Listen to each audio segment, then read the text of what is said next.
video channel kami GPD Petra Bintang. Sebelum itu, jangan lupa untuk like, komen, dan subscribe. Dan jangan lupa untuk share video kami. Jangan lupa untuk nyalakan lonceng di bawah ini untuk tidak ketinggalan video terbaru dari kami. Kiranya video ini dapat memberkati kita semua. Shalom, Tuhan Yesus memberkati.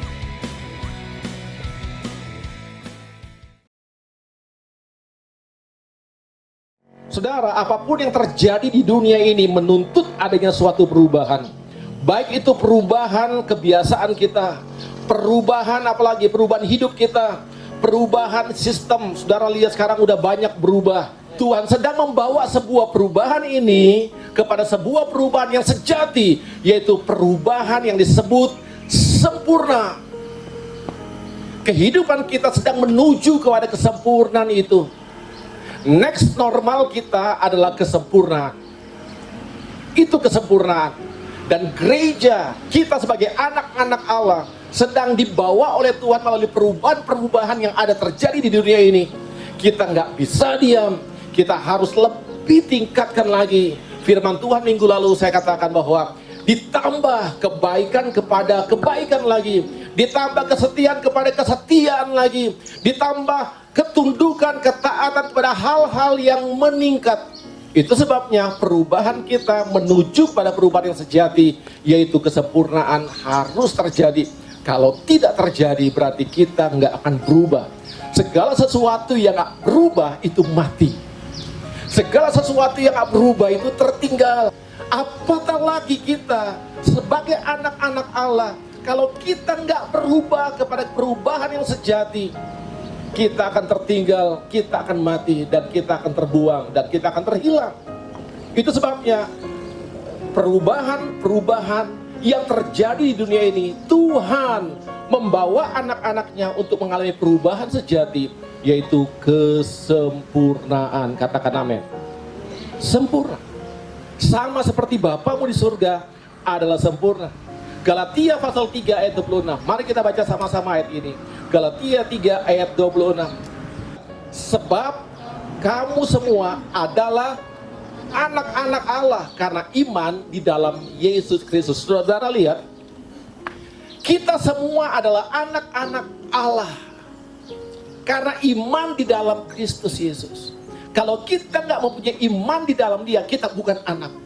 Itu sebabnya sekarang kita bisa mengatakan Allah itu Bapa kita karena iman kita di dalam Kristus yang adalah anak Allah. Kristus itu sendiri adalah Allah. Siapa kita? Kita disebut anak-anak Allah oleh karena iman di dalam Kristus Yesus. Kita akan baca satu ayat lagi, saudara. 1 Yohanes pasal 3 ayat yang pertama. Lihatlah betapa besarnya kasih Allah, kasih yang dikaruniakan Bapa kepada kita, sama-sama, sehingga kita disebut anak-anak Allah. Dan memang kita adalah anak-anak Allah. Karena itu dunia tidak mengenal kita. Mengapa? Karena kita berbeda. Perubahan yang kita alami adalah perubahan yang membawa kita pada perubahan sejati sempurna. Aku anak Allah. Coba setiap hari kita menyadari diri kita, aku anak Allah. Ketika kita sadar bahwa kita adalah anak-anak Allah yang beriman di dalam Kristus, saudara lihat, anak-anak Allah tidak sama dengan orang-orang dunia ini. Anak-anak Allah gampang diberitahu, dia lakukan. Anak-anak Allah itu diberi peraturan, dia jalan dalam peraturan itu. Anak-anak Allah itu paling gampang diatur. Kalau kita sadar, anak-anak Allah punya ciri yang berbeda, saudara. Apapun yang terjadi, aku anak Allah. Sudah, berjalan dalam fakta ini, saudara, membuat kita bisa menghadapi realita. Apapun realita, apapun kenyataan yang kita hadapi di depan kita, kalau orang mengatakan lo jelek, nggak apa-apa, jelek-jelek ini anak Allah. Udah nggak usah diladenin orang-orang yang membuli kamu. Nggak usah diladenin orang-orang yang menyakiti hati kamu. Ketika kita disakiti, sadar gini, nggak apa-apalah, aku anak Allah. Kalau kita benar-benar menyadari hal ini, saya mau beritahu pada saudara-saudara, realita apapun yang kita hadapi dalam kondisi apapun, ketika kita sadar aku adalah anak Allah, fakta ini membuat kita hidup dalam kemenangan. Karena apa? Karena kita sadar ketika kita diperhadapkan dalam keadaan yang kekurangan, di mana kita memerlukan itu, kita memerlukan dalam keadaan kita kurang, tetapi ketika tawaran itu ada di depan kita untuk mengambil, untuk menyimpan sesuatu yang bukan hak kita, dalam keperluan kita, dalam kebutuhan kita, saudara, sadar, ini bukan bagian saya, ini bukan milik saya, ini bukan punya saya tidak akan sentuh, saya tidak akan ambil. Walaupun realitanya kita memerlukan, tetapi kesadaran kita membawa pada sebuah kebenaran fakta anak Allah itu berbeda. Bahasa kita pun berbeda. Attitude kita, tingkah laku kita pun berbeda. Waktu kita menyadari bahwa kita adalah anak-anak Allah, bahasa yang keluar itu nggak seperti bahasa duniawi.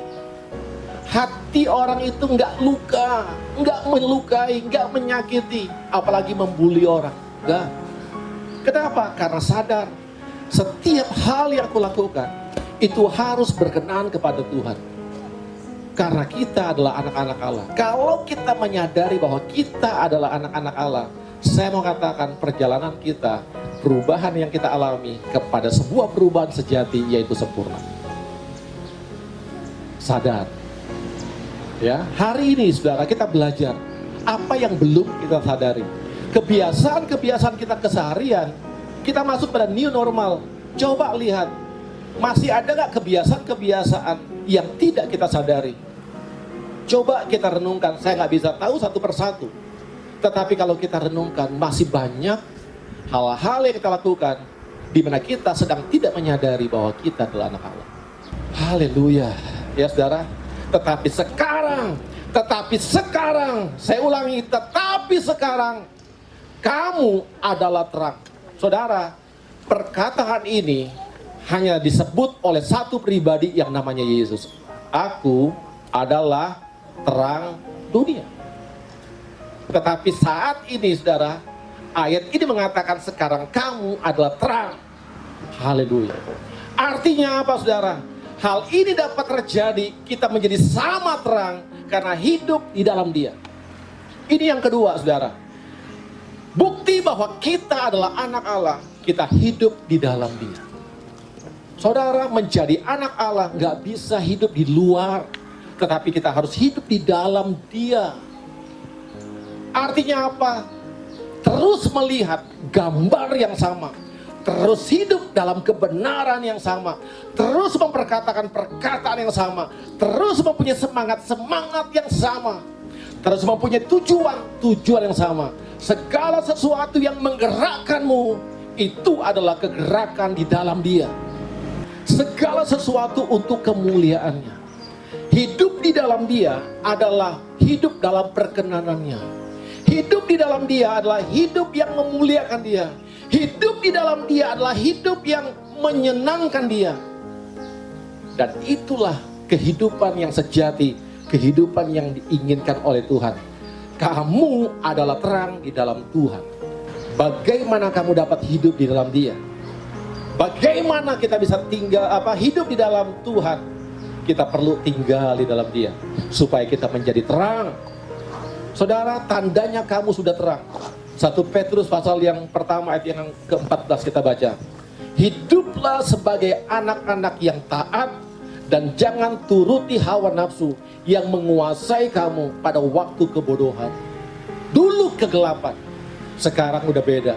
Dalam ketaatan itu tanda bahwa kita hidup di dalam terang, bahwa kita hidup di dalam Dia. Kita apa saudara? Dikatakan taat dan tidak menuruti hawa nafsu. Saudara-saudara, saya ingin tutup dengan hal ini saudara. Sama nggak kita dengan apa yang diinginkan oleh Tuhan? Sama nggak?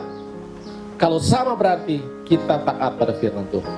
Kita hidup segambar dengan Dia. Taat, sama. Itu tandanya bahwa like Father, like Son.